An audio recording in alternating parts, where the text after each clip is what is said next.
Okay, I'm going to do a very quick video. Why are we here? Why are we on this planet? Why are we in these bodies doing this day-to-day stuff? I'll just call it stuff.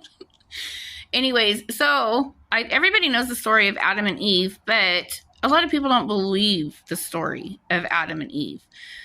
God created Adam and Eve in the garden, in the perfect world, and all the animals, and animals that we don't even have here.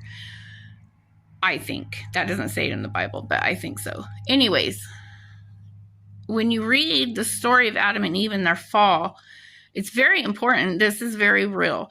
And we find out in future books of prophecy that God speaks to the prophets of, that Satan was a dragon in the garden, and he made beautiful music, and he was very charismatic and handsome and covered in jewels and stuff. I will probably put the scripture up. But anyways, God made a perfect world in the garden, and Adam and Eve betrayed him. They were disobedient to him.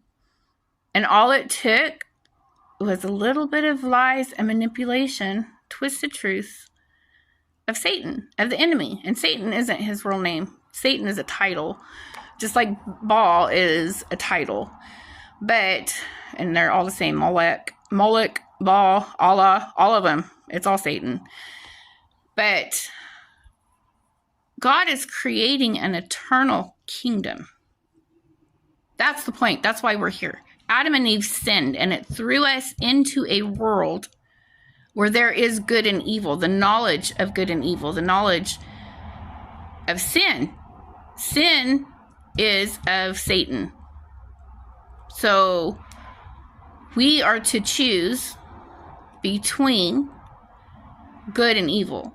We are here because God's creating an eternal kingdom.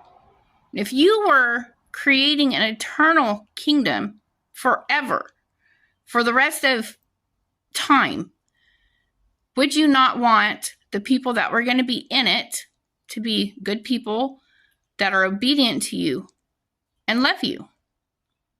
Something to think about.